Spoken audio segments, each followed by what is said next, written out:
got to be inside. They decorate every table inside Jane's Lunch, a third-generation diner. I feel helpless here in Berryville. What can I do? I can't go to New York and help those people. I can give blood. But that's the extent of what I can do. Population 3,000, Berryville is small-town America. Berryville is Mayberry. Only instead of Sheriff Andy Taylor, you find Officer Anthony Roper. It's kind of funny. I've driven around the last couple of days, and an older gentleman, retired military gentleman, been saluting me and really coming up and asking and appreciating us. And I guess this as a whole, seeing how the country's reacted to all of this, that people being very patriotic. But there is more than patriotism here. There is defiance. Just after Pearl Harbor, a Japanese admiral said, "I fear all we have done is to have awakened a sleeping giant and fill him with a terrible resolve." Listen now to some of the voices of Berryville. I'm not Bush, but if I was, I'd be relocating the B-52s to Guam. We got to find out who did it. I'm sure the President Bush is going to take care of business. You want him to? Hell yeah.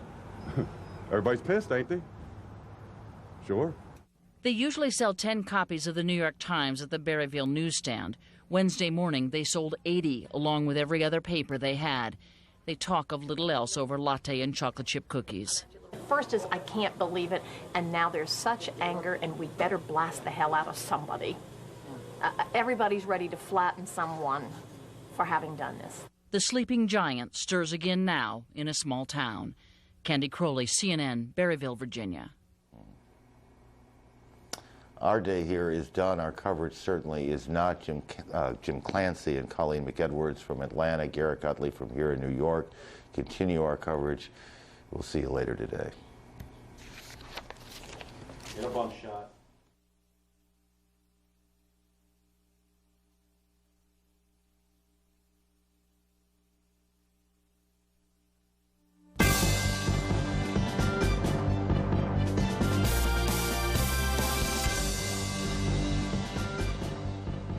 I think Osama bin Laden better say his prayers.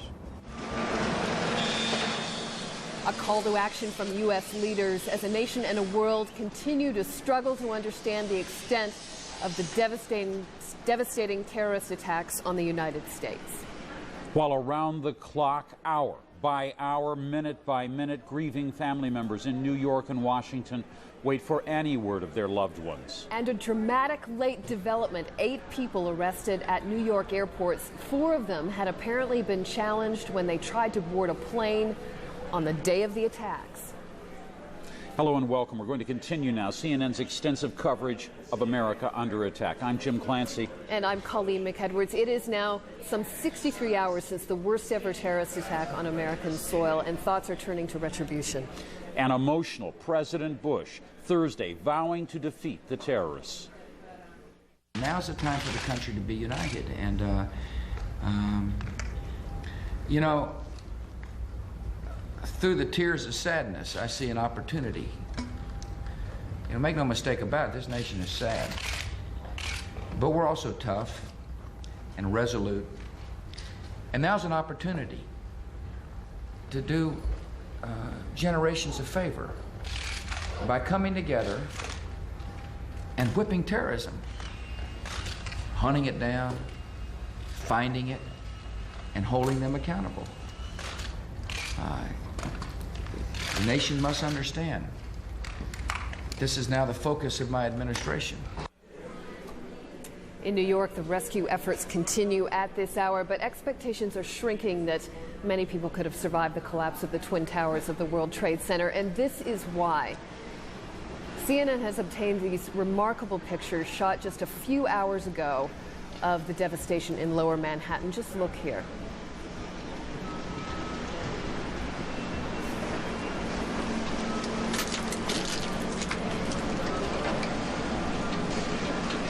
What you're seeing is actually an inside view of the ruins of the World Trade Center right there. And now, just a few miles from that scene, more arrests, at least 8 people detained at New York airports amid concerns about another attempted hijack. That's right. Sources say that 4 people were seen at one of the airports the day of the attacks, but fled the ticket counter when challenged. Another man was carrying fake pilot identification. We go now to Mike Betcher for more on this investigation. Mike? Well, Colleen, indeed that is true. The airport's open today, but the police were closely watching. One of those people arrested was at Kennedy Airport. He was carrying a fake pilot's ID. He was arrested and taken away for questioning. Also at Kennedy Airport, there were another 4 or 5 people who had either false documentation or were in the country illegally who were also arrested and taken away for questioning. At New York's LaGuardia Airport, police detained at least 2 other men for questioning. After the spate of arrests and detentions, all New York area airports were closed again. A few other airports in the U.S. have also shut down once more because of security concerns. Attorney General John Ashcroft said FBI agents are making progress in their investigation, adding that they have identified the hijackers aboard all 4 ill-fated jets. The total number of hijackers, to our best estimate and our best knowledge given the information at this time, on the 4 planes that crashed was at least 18, unless contradicted by evidence which we wouldn't anticipate. 2 planes had 5 hijackers and 2 other planes had 4 hijackers each. Mohammed Atta, shown in this photograph, and Marwan al-Shari are 2 of the men on that list of 18, according to federal investigative sources. Both held United Arab Emirate passports, but it's not clear if they are actually citizens of that country. The lives the 2 men led are the objects of an intensive international investigation, stretching from Florida to Germany. In Hamburg, Germany, federal police launched an extensive search of an apartment shared by Mohammed Atta and Marwan al-Shari last February. During an additional search of another Hamburg apartment, a woman was taken away for questioning. She clutched a baby in her arms as German police tried to hide her with a sheet.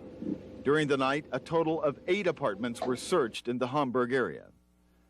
Back in the U.S. in Pompano Beach, Florida, FBI agents converged on a small rental car company called Warwick's. Records show that Atta rented 2 automobiles at that location. Well, the first contract, he only put on 200 miles, 254 miles or something like that. That was very small. That's exceptionally small. The next contract was the 2-week rental, and he drove 1,915 miles, which he had told me he'd been over on the West Coast. He called me from over on the West Coast. 4,000 FBI agents have fanned out across the country, knocking on hundreds of doors, but before this is open, closed rather, and over, they're going to have to knock on tens of thousands more doors. Colleen? All right, it's Jim Clancy. Mike, I want to just make it very clear here. What has gone on at the airports? Were these people actually trying to board airplanes using pilot's identification? What were they trying to do? Well, the one person had the pilot's identification. It's not completely clear right now.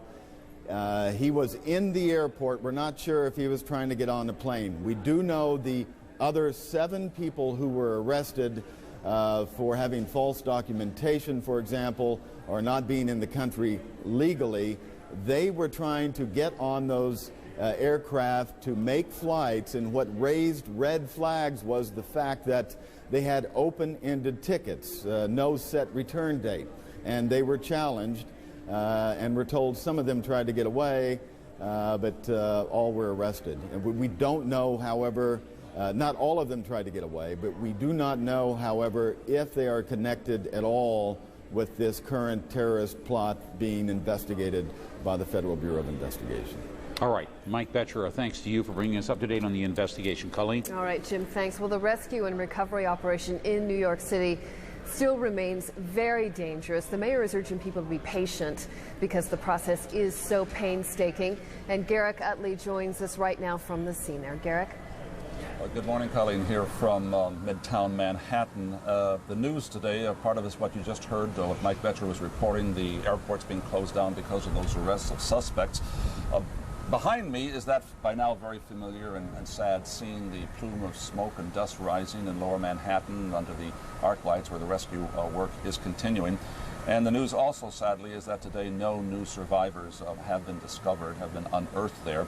The missing now is estimated officially, as you may have heard, at more than 4,760 at the last estimate, and it's only an estimate. That's through a census that was taken by companies who had offices in the building. Also, this has been a day of bomb scares. By noon today, there had been 90, that's 90 false alarms, bomb scares in stores and schools and office buildings. The police had to come, people had to leave for an hour or so, adults, children in a number of schools. That was now perhaps to be expected. It's a terrorism of its own, if you might call it that. And tomorrow, of course, President George Bush will be coming to Manhattan. What's interesting this time is that when a president comes, his agenda, his plan is carefully laid out, but not this time for obvious security reasons. The White House isn't saying where he's going to go, although we expect him to visit the site of the tragedy, or how long he's going to stay here, but President Bush will be here tomorrow afternoon in Manhattan. Let's go now downtown near the site to get some extraordinary close-up looks as to the damage that was caused there by the explosions on Tuesday. Our Gary Tuckman is on the scene. Gary? Hello, Garrick. It's now been 63 hours since terrorists flew 2 passenger planes into the World Trade Center towers. And small fires still burn, and the smoke is still intense. Hundreds of emergency officials are on the scene 24 hours a day, feverishly looking for survivors. But as you said, the bad news is no survivors were found today. There was some potentially exciting news earlier today. According to officials at the police and at hospitals, 5 firefighters were pulled out of the wreckage. Firefighters who were believed to have been there since this terrorist incident on Tuesday, but there was some confusion. Rescue workers thought that's what they saw, so they said it to the police and the hospital officials. It turned out these firemen fell into the wreckage today while they were being rescuers. They were trapped for several hours. It's good news that they were pulled out, but they were not survivors of this terrorist incident. We hear many times it's like a war zone out there. The rubble, you see it right there. It's just incredible. Tons and tons of wreckage on the ground. It looks like a war zone you hear, but it really, literally is a war zone. We have debris in a 10-block by 10-block area. There's a chapel nearby called St. Paul's Chapel. It's the oldest church in New York City. It's about 250 years old. And there is debris and rubble all over the yard of the church. There is a cemetery next to the church. The cemetery has tombstones from the 18th century, and some of those tombstones have been toppled over because of what happened at the World Trade Center on Tuesday. One of the concerns at the site there is there are 3 buildings surrounding the World Trade Center complex which are said to be structurally unsound because of the explosions. There has been great concern that those buildings could potentially collapse, and that's the only time we don't have officials on the scene 24 hours a day.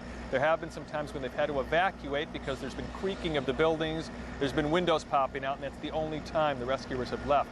Yesterday, the first time they heard a warning about one of these buildings, everyone ran out of there. It was a very sad, dramatic picture, watching these people who have been working so hard running away, but they are back on the scene as we speak.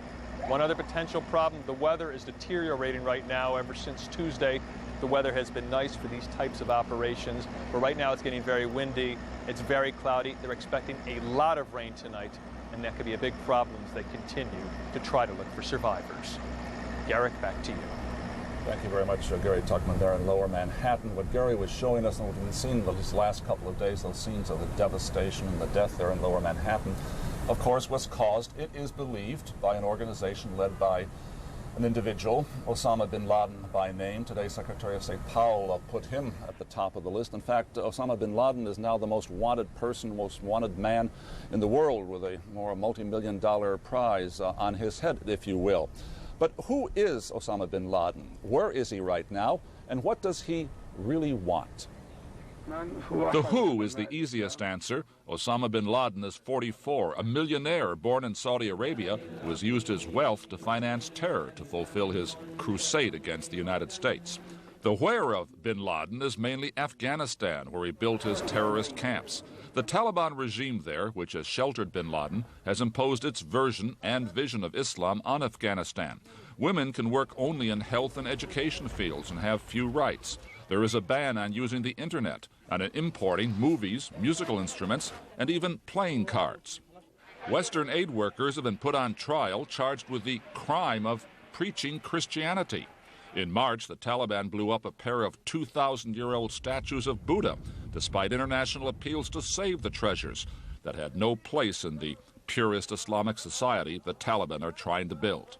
If bin Laden and the Taliban have much in common, bin Laden is more engaged in backing fellow Arabs in their conflict with Israel, which is backed by the United States, and in attacking the leaders of his homeland, Saudi Arabia, whom he sees as the materialistic pawns of a militaristic United States, which has stationed its troops there. And so it is the United States that has become, in Osama bin Laden's eyes, the evil enemy that needs to be cut down in size and power. Literally, brutally cut down. Let's get some more expert insights about Osama bin Laden and what may be in his future and in our future from Barney Rubin, who is one of the leading specialists on not only bin Laden but also Afghanistan and the Taliban movement there. Good morning. Thank you for being with us.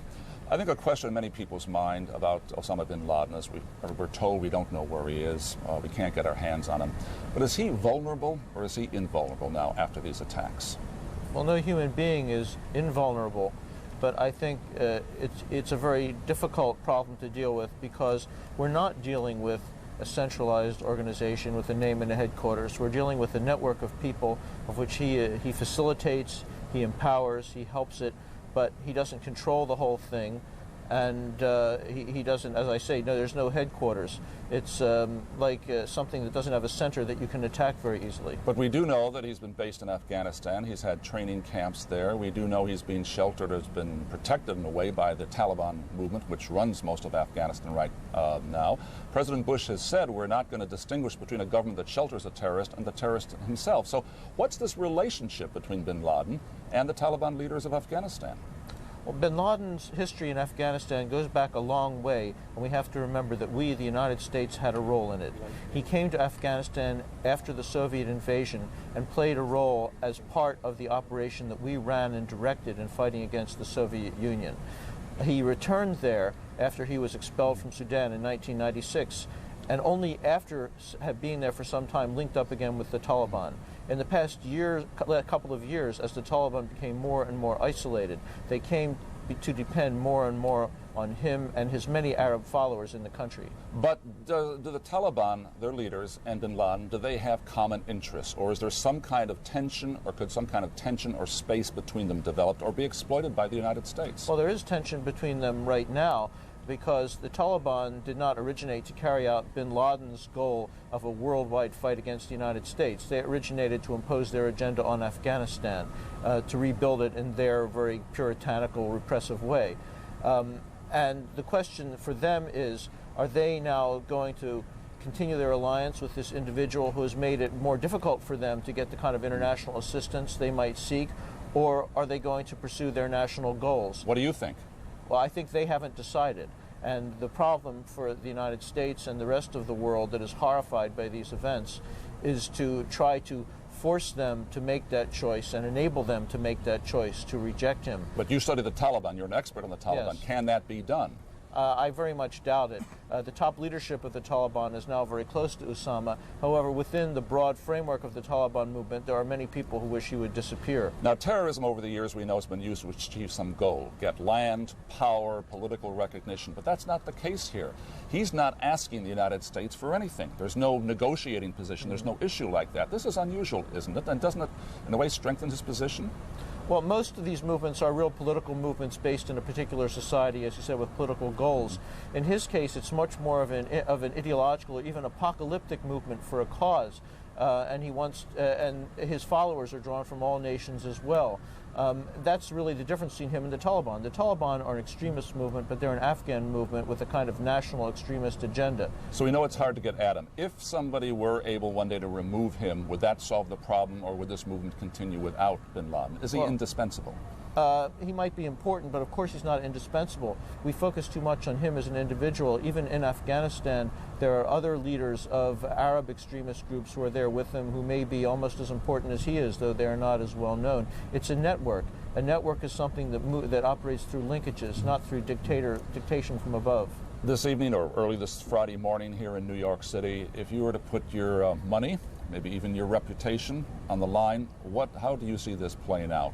Will someone get to Osama bin Laden and remove him? Well, eventually, of course, that will happen. I don't see him dying peacefully in his bed, but I don't think that's going to happen very easily in the near future unless there is a real struggle within the Taliban movement and within the Pakistani military that has been supporting the Taliban, and someone makes a decision to do that. Barney Rubin, thanks very much for lending us your expertise this morning here in New York. Back now to you, Colleen and Jim. All right, Garrett Utley, thanks so much. U.S. President George W. Bush says terrorism is now the focus of his administration. White House correspondent Major Garrett joins us now with the latest on that. Major saying terrorism now the focus, also saying this is a new kind of war. A new kind of war, the first war of the 21st century, Colleen. You can see behind me the lights of the White House mansion have been dimmed, but the security apparatus that protects the president and the White House family is on a very edgy state of alert. Earlier today, the perimeter around the White House, the security perimeter, was extended, and throughout the afternoon and throughout the evening there have been a series of false alarms as far as security is concerned around here at the White House. Even now, as I'm speaking to you, a helicopter circles overhead the White House. You can hear the thump, thump, thump of the helicopter blades in the evening as it searches around the White House perimeter, searching for we not know what, but nevertheless searching resolutely to keep the White House and the White House family secure. The president today was asked many questions about this new war. He said the new war of the 21st century. He was also asked how it has all affected him personally. He described the events in New York City and across the river in Virginia at the Pentagon as a terrible, terrible tragedy. I think about the families, the children.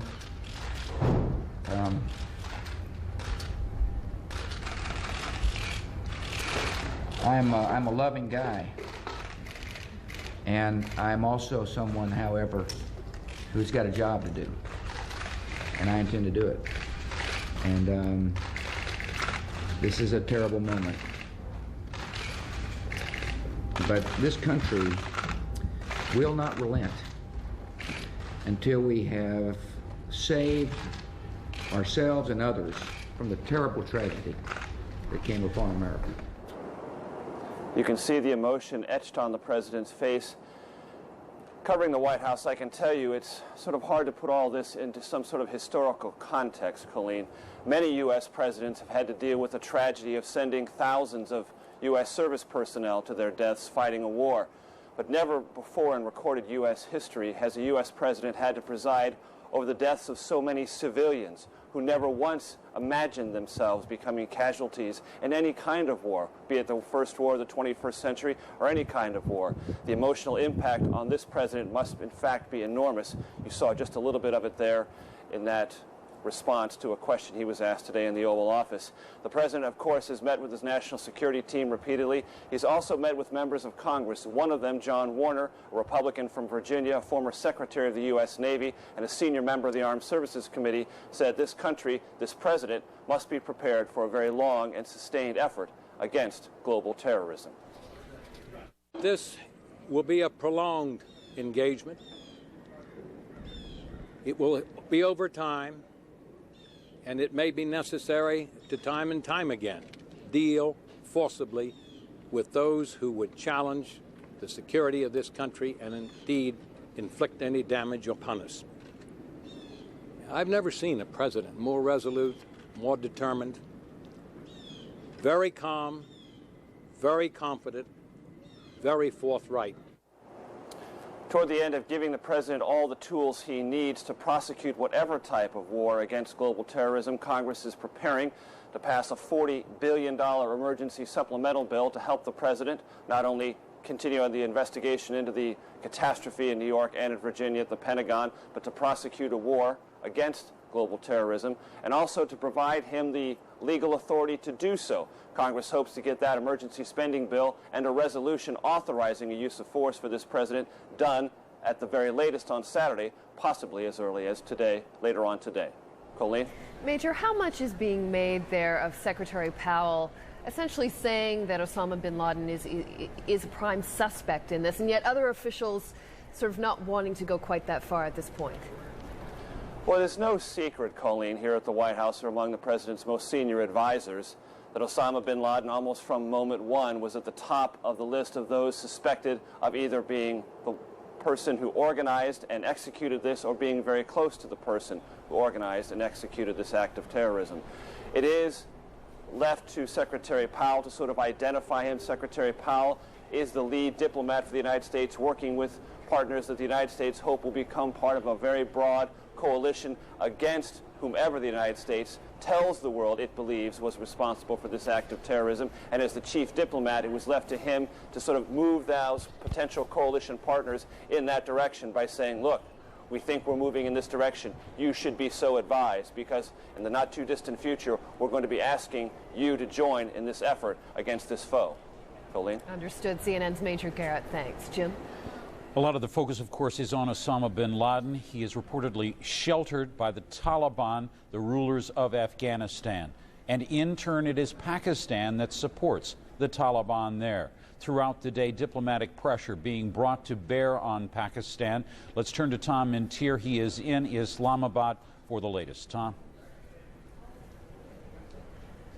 Jim, that pressure must be immense. And I was sitting here listening to Major Garrett talking about the nervousness and unease that is going on right now in Washington. I can tell you that halfway around the world here in Pakistan, there is that same feeling of unease and nervousness. This morning, the airspace over Pakistan was closed. All commercial flights kept on the ground or kept in the air away from Pakistan. Apparently, the military conducting exercises with the military fighters up in the air.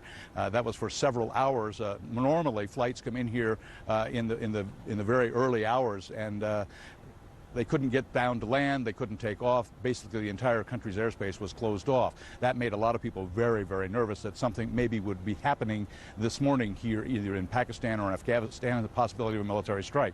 As I said in the beginning, the diplomatic pressure is immense. Just yesterday, the new U.S. ambassador to Pakistan, Wendy Chamberlain, had a meeting where she presented her credentials to the Pakistani president. Now, this was only supposed to take 5 to 10 minutes, but she had a second meeting once she met him and presented the credentials in a private room. And then after the other 4 ambassadors had presented their credentials, she sat down for over an hour with the Pakistani president, bringing a very long and probably detailed message from the U.S. government to Pakistan. Now, after that meeting, the U.S. ambassador told me that the Pakistani president pledged his support to the United States fully.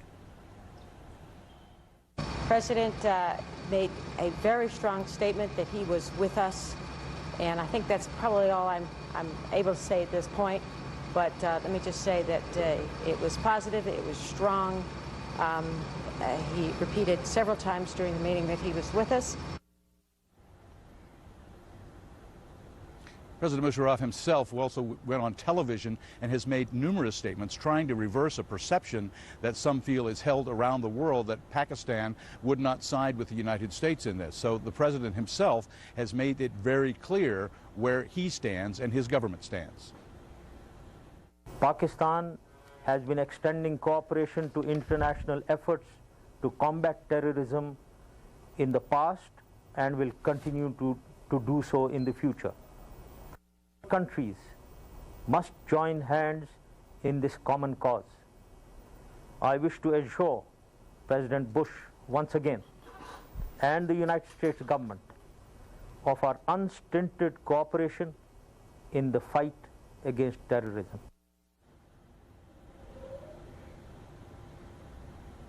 That assurances is being asked and requested by the Pakistani government to be backed up by actions. Supposedly the U.S. State Department has asked Pakistan to stop supplying fuel across the border to the Taliban, has asked them to close the border with Afghanistan, and basically provide some intelligence to the United States. There is also the possibility that the U.S. would want airspace over Pakistan to be cleared up in case there was a military strike. So all of these things are being discussed by diplomats and by heads of state back and forth at this hour. Tom, let me ask you this. When you look at Pakistan, its support for the Taliban, General Musharraf is one leader there. Now, he seized power. Are there others in the military that might not like to see Pakistan pulling the rug out from under the Taliban, the rulers of Afghanistan?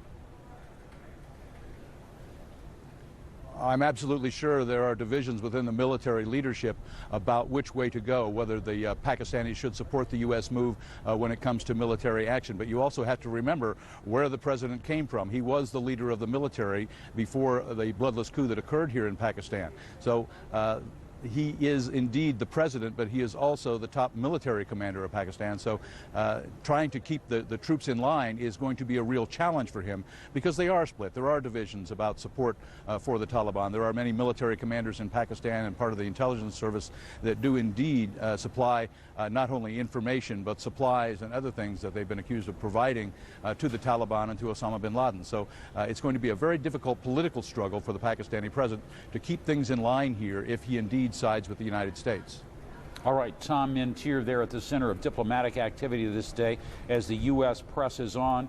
And we should note that the investigation into Tuesday's attacks is now extending right around the world. In the Philippines, President Gloria Macapagal-Arroyo saying the Philippines and the United States staged a joint raid at a Manila hotel early on Friday. She said the Bayview Hotel is located just in front of the U.S. Embassy, but Mrs. Arroyo gave no other details. And of course, the question remains tonight, how? How were the terrorists able to plan and carry out these attacks? Slowly, possible answers are beginning to come clear. Sheila McVicker has that. As the FBI continues its investigations and police forces around the world seek clues to the identities of the hijackers, it is already possible to say some things about the kind of operation required to carry out these attacks. Attacks, analysts say, that must have been at least months, possibly years, in the planning. They've chosen their target very carefully.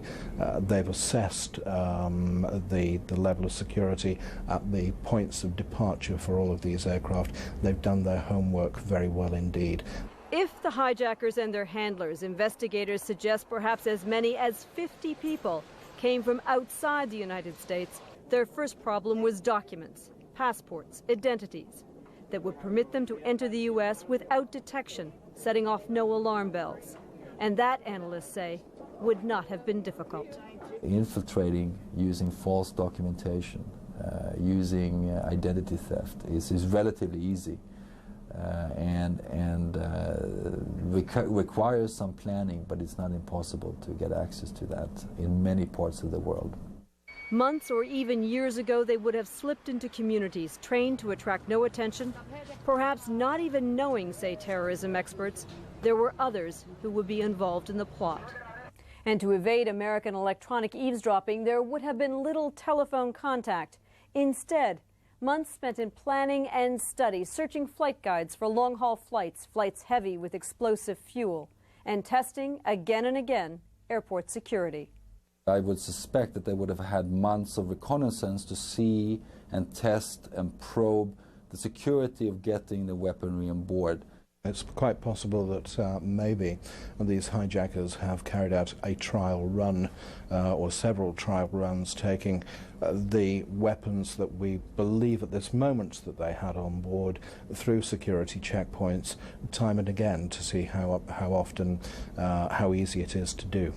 Little was left to chance, even the risk of failure minimized by hijacking so many planes. Investigators say at least some of those involved were pilots. At least 2 suspects are known to have trained on a flight simulator. And some aviation security consultants suggest they may have used a widely available computer game to practice flying. The first attack was apparently coming sort of straight down Manhattan. A computer game that could take a terrorist right to his target. When you got there in real life, you'd feel like you've been there before. You would know what you were looking for. A game that even provides precise geographic coordinates. The reconnaissance, the planning, and the execution, this all cost money and required sophisticated skills. Security analysts and intelligence sources say this may not have been carried out by one group alone. They do not rule out, they say, the involvement of a state in helping organize this. Sheila McVicker, CNN, London. U.S. officials now saying that military reserve troops could be called up to help assist with the response to the national emergency. For more on how the Pentagon is responding, let's go there, where CNN's Mark Potter is standing by. Mark. Hello, Jim. Pentagon sources say that President Bush is considering calling up as many as 50,000 military reservists to help in the disaster relief effort and to provide relief also for National Guard pilots who have been flying combat air missions, air patrols rather, around the country. Pentagon official cautioned tonight, though, that this should not be seen by the public as any sort of indication that a military intervention, a military action is imminent.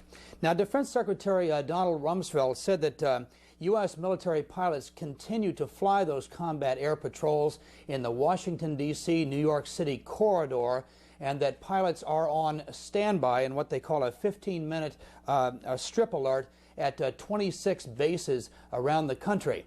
On CNN's Larry King Live, the Secretary said that any U.S. military response would be long-range and should not be seen as mere retaliation.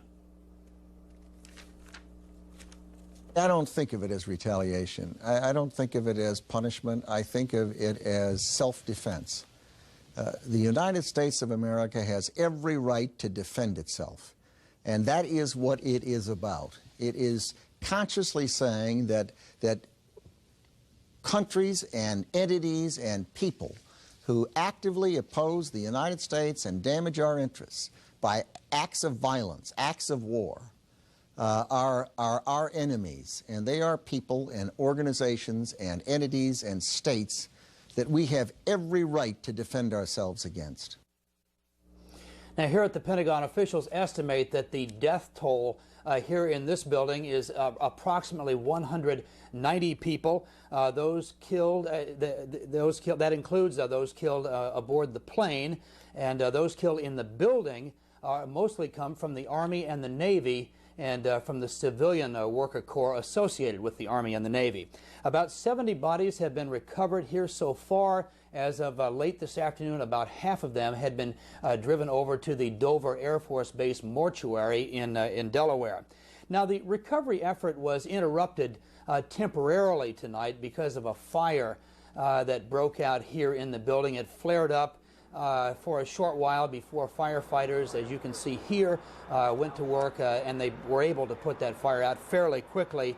The fire in general in this building is under control, but there are still some hot spots that do flare up occasionally.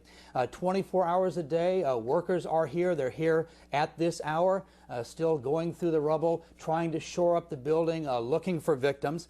This afternoon, the county fire chief said that officials thought that they had heard the pinging of a black box. But they were unable to locate it. We're looking at a live shot now of the building, and you can see that the fire is indeed out. But workers are still in there now looking for that black box. Investigators hope that by finding the cockpit voice recorder or the data recorder, they can put together some answers as to how this hijacking and the attack on this building occurred. Jim and Colleen, back to you.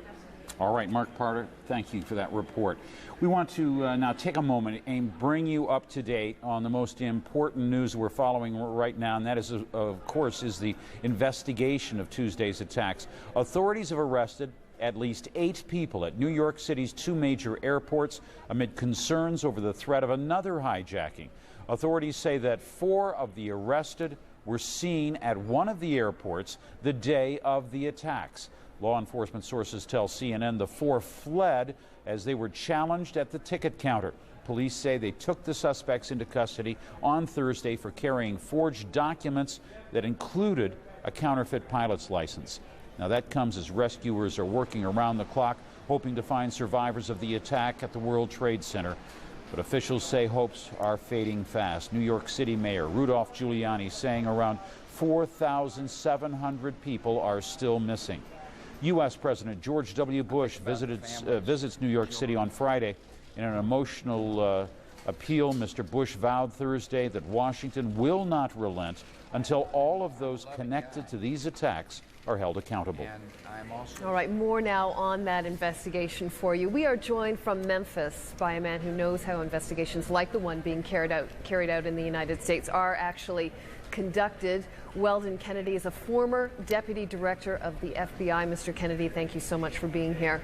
Thank you, Colleen. Officials telling us now that the 18 people, the 18 hijackers, have actually been identified. So in terms of the investigation, what step would be next? I'm sorry, what was the question? What step would be next in terms of the investigation once those people have been identified? Obviously, these 18 had to have a support mechanism. Where did they stay? How did they get their money? What kind of banking did they do? Who supported them and assisted them in obtaining any kind of identification that they may have used? The list could almost be endless. Because they were in the country evidently for quite some period of time. We know for a fact that they were down in Florida, at least 2 or 3 of them, taking flying lessons, among other things. So it's a very, very large number of investigative leads that need to be followed up. And as each lead is followed up, it will generate additional leads. So it's sort of like a progressive growth. One lead leads to 2 leads, leads to 6, to 8, to 20, and it goes on. Well, and Mr. Kennedy, I mean, does the fact that because this was such a sophisticated operation and people were in the country for a long period of time, as you point out, does that make it easier for investigators or harder in that they have this volume of material to deal with? Well, it makes it easier in some ways because, again, everything that they did in terms of a rather lengthy period of time in terms of communications, banking, where they lived, what kind of licenses they had, and so forth, they have created a rather significant trail that now the investigators must uncover and develop all of the information. It makes it, of course, a huge amount of information that has to be developed concerning their activities, but it is a very rich field that the investigators are going to be able to work. You know, how do investigators get information from people? I mean, today we're hearing about other people arrested at other airports who may or may not be connected with this. I have a little bit of concern about some of those reports I'm hearing. I know that in Oklahoma City, for example, in the first 5 or 6 days following the Oklahoma City bombing, particularly after we released the drawings of the unknown subjects, we received all kinds of reports all over the nation, and in fact, many individuals were in fact taken into custody by law enforcement authorities who thought they were in fact taking into custody an unknown subject when that proved not to be the case, not to be true. Mr. Kennedy, what if this ends up involving more than one group? What if there turns out to be a state behind it? How does that complicate things for investigators? Well, obviously it means that there's going to be a significant international portion added to this case. At this point, there's a huge amount of domestic investigation going on in the United States.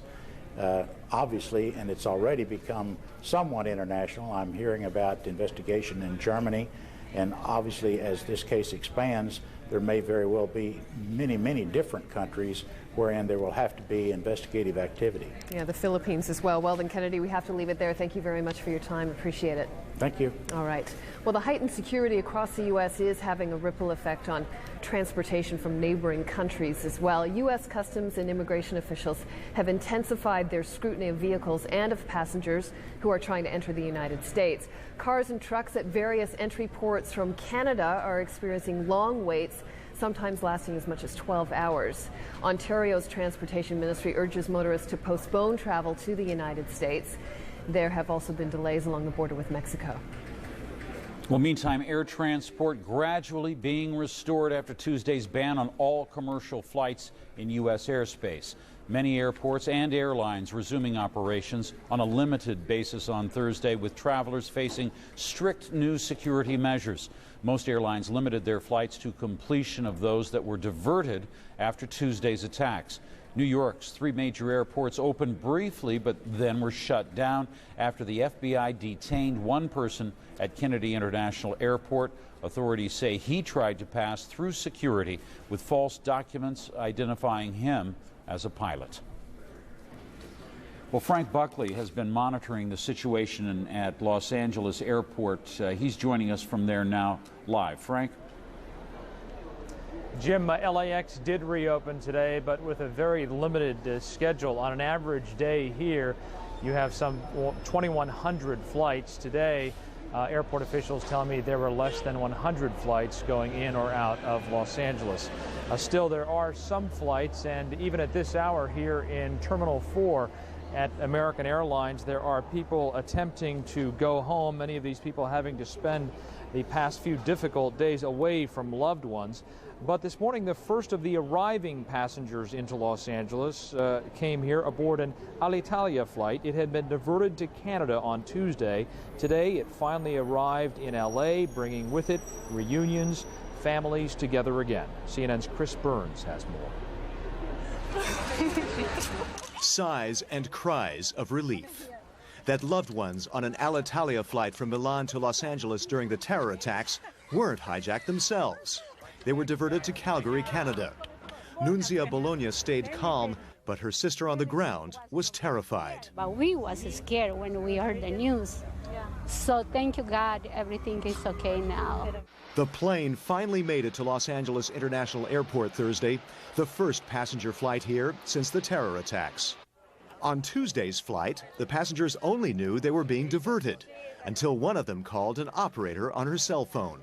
Her parents didn't know she switched to a direct flight from a stopover in New York. They were more hysterical because they didn't hear anything until 2 o'clock in the afternoon and they thought I was dead. Passengers say the final trip home from Canada started about midnight, hours waiting to take off after lining up for hours of searches. Through the handbags, and they were like every small things they were questioning, and they were looking for some weapons, I guess. Squeezing out toothpaste tubes, things like that? Everything, even cameras, even everything with battery operated.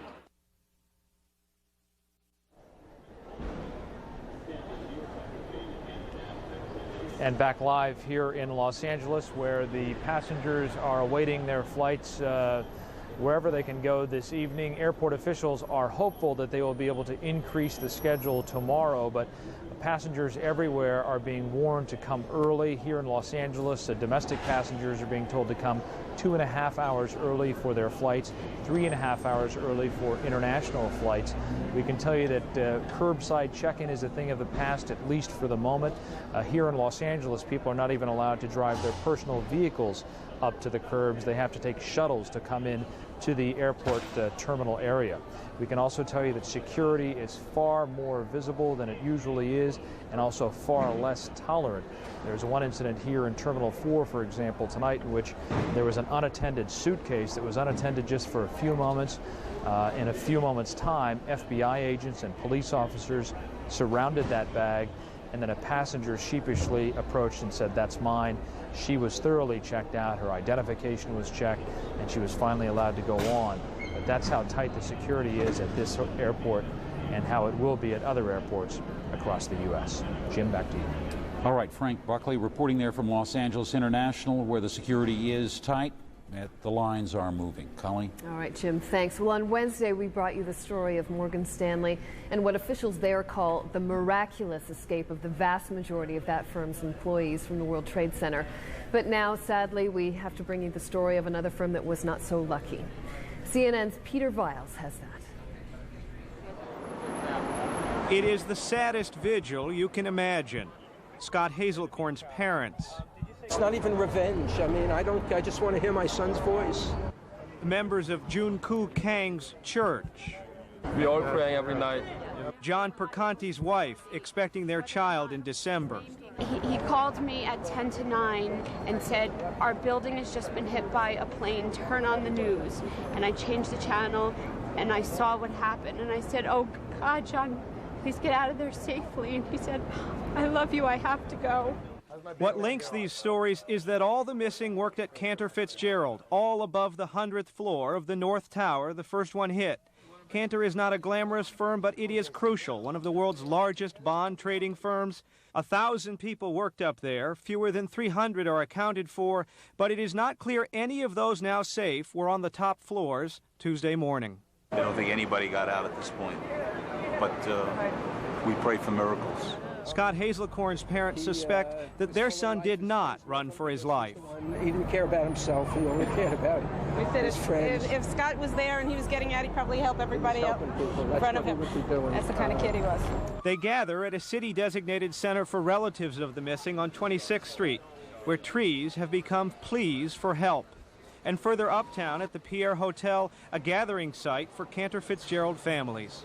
I don't think the company has the information that we need. I think they're sharing everything they know, but we have not heard of one survivor. We've not been able to validate any stories that we've heard.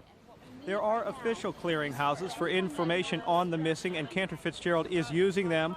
But these friends and family members are convinced that any extra effort they can make on behalf of their loved ones is worth making. Peter Weil, CNN Financial News, New York. You know, difficult enough for families in the United States, but imagine being a world away, really, in Europe. Lots of people have relatives who worked at the World Trade Center and don't have information at this time. Monitoring the situation in London, we turn to Richard Quest for an update on the markets and also this part of the story. Richard, lots of people still need information about their loved ones. Oh, there's no question, Colleen, that the large number of people, I mean, the Foreign Secretary, the British Foreign Secretary, speaking yesterday, said that it was known that at least 100 people, British people, had perished in what happened in New York, and he said that there would be numbers could rise much higher, possibly into the middle hundreds, and that's one reason why the British Prime Minister, Tony Blair, has recalled Parliament. That parliamentary session will take place later on Friday. Now, even though it has been 3 days since Wall Street last did business, in Asia and Europe there has been trading in the financial markets. Of course, without New York's guidance, it's been a very different sort of trading session. In Asia right now, the Nikkei average is up around 1%. In Hong Kong, the index is down roughly 0.5%. The Singapore Straits Times, which seems to be suffering the worst of the losses this Friday, is down 3%. The currency markets are very quiet indeed. The dollar is steady. It's 119 against the yen. It's at around 90 to the euro. The European Central Bank, as expected, left interest rates unchanged on Thursday. Just talking about those dollar rates for 1 second, it's been made quite clear that actual trading levels, the so-called foreign exchange markets, are very, very quiet. In some cases, only 50% of normal trade is taking place because, of course, of the absence of the New York markets. Turning to the United States, the Chicago bond market reopened on Thursday in a shortened session when the price of Treasury bonds jumped. But Monday, of course, is the big day. That's when US stock markets are due to reopen after an unprecedented 4-day closure. The US Treasury Secretary Paul O'Neill has continued to try and build confidence by investors in the US economy. He said the tragedy saw no reason to lose faith. We have every reason to maintain our confidence in the US economy.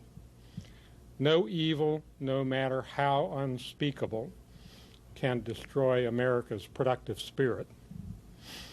If anything, this evil act strengthens our resolve to be the most free, the most vibrant economy in the world. And finally, just before I leave you, one point that they have actually been saying, perhaps the best quote, Jim, that I've seen overnight from Asia, is a trader in Hong Kong who said when it comes to speculative trading, the markets do have morals, and we're not taking advantage of anything that may have happened in the United States. That's the way the financial world looks at this hour. Jim? All right. Thanks very much, Richard. We'll toss it over to Jim now. Okay, well, we want to go back to New York City. It's been the end of another day of struggle for many people as they try to dig through the wreckage of the World Trade Center and the buildings surrounding that complex, trying to find someone still alive. Garrick Utley is looking at that situation and much more. Garrick? And Jim, we're looking at it from a different perspective. Inside, the forecasted rain, thunder showers, and lightning, above all, are moving in fast on Midtown Manhattan. So we decided it was a better part of valor to be cautious and move off the roof of our CNN bureau here in New York inside. As you've been mentioning, we've been reporting too, President Bush comes to New York tomorrow. A presidential visit has always caused a consternation because traffic is being tied up. Bill Clinton, when he was president, came frequently to this town, and half of Manhattan would be nearly paralyzed during those visits. But today, Bill Clinton, because he lives just north of the city, has his office in Harlem, as we all know, was able to drive south into Manhattan to visit with some of the people who are out there looking for their loved ones, their friends and family, still holding on to hope that they may be alive, even though that hope has to dim with each passing day. Here are some scenes and some of the sounds as the former president talked with people.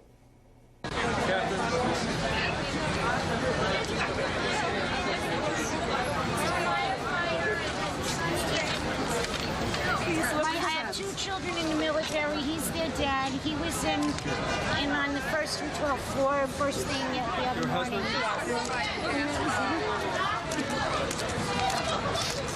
This boy's down in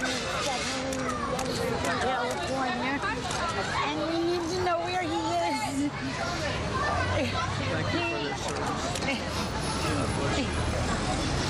This touches you personally. They're still fighting people. Don't lose hope. Thank you very much. This lady came up to me and she said, "This is my husband. He's missing. He was in the Marine Corps, and two of our sons, are in the military. You commanded them, and I want my husband back."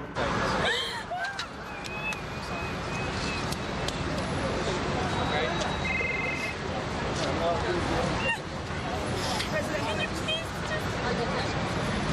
ask everybody to just tell us, give us a lead, let us know where him and his co-workers may be. If you were president, what you would do now? The important thing is that I'm not president. I'm a citizen, and I'm going to support the president. And that's what I want every American to do. They know what they have to do. They have to find the facts, and then they have to take appropriate action. And I can tell you this, having been there, it may or may not be simple, easy, and quick. Former President Bill Clinton today in those moving scenes here in Manhattan. It was taking place at an armory in New York City, which is being used as a meeting place, bringing people together with their searches, with their very human stories. You might wonder, well, how many stories are there out there like this? We can put a number on it, more or less, at least 4,760 of those stories. That's the number of missing that the city officials have put for those believed to have been lost or buried under the rubble of the World Trade Center. Jody Ross of CNN has been bearing witness to what has been happening there. She's over there at the armory, and she's going to check in with us right now and give us the latest. Jody? Hi, Garrick. The feeling here tonight, the mood here tonight, of course, somber and quiet. There were hundreds, maybe thousands of people here earlier looking for family members, friends, and loved ones. The weather is menacing here. It feels like it's about to rain, but that doesn't stop people from coming. Not even just people looking for missing people, but actually people trying to help out. We've seen shirts being handed out, food passed around. It seems like everybody sort of wants to get into the spirit, wants to help as much as they can. It's harder to stay home and do nothing, they say, than not come out here and try to do something. As we talk to people tonight, there's a feeling of hope. They believe that their family, friends, and loved ones are missing. They continue to put up signs and posters. All around me here, people have posted pictures, information about the person that's missing, statistics, the last time that person was seen, where in the World Trade Center they worked, what floor they were on, all the details that they can give. You can also do that over at the armory behind me. That's open 24 hours. They're encouraging people to show up there, register the name of the missing person, and give all the information they can. So hopefully people will continue to do that through the night in spite of the rain that's beginning to fall. Back to you, Garrick. Thank you very much, Jody. It is sort of interesting that in what is now being called a war against terrorism, that very human meeting place in Midtown Manhattan is an armory. Let's go back now to Jim and Colleen in Atlanta. Thank you, Garrick. All right, thank you, Garrick. And we're going to get back to Garrick a little bit later, but right now we're going to close out this hour. We're going to take you out to Los Angeles, where Paul Verkaman is standing by as people there get together to do what they can, to have unity, to have courage, and to face the reality that people have got to face in the wake of this tragedy. What happened here tonight was raw emotion poured into the Hollywood Bowl as Wynton Marsalis and his jazz orchestra combined with the LA Philharmonic, and Wynton played a very uplifting piece that said was extremely appropriate for these tragic times. We're from New York, and we, of course, are deeply touched and saddened, but we want to say that our music is about the blues, and it's ultimately about swinging, and it's about drawing joy out of tragedy and refusing to be beat down. We cannot be beaten down. Thank you. And many of the concert goers here said that they thought they needed to get out of the house and get together and be among friends. I think it's important for people to be together. I think that being together, people can express their feelings, and we all know what's going on, and I think things should go on reasonably normally. And we close here by giving you a rendition of the Star-Spangled Banner that was performed by the LA Philharmonic and Wynton Marsalis, and many people here said they felt an urge to sing along.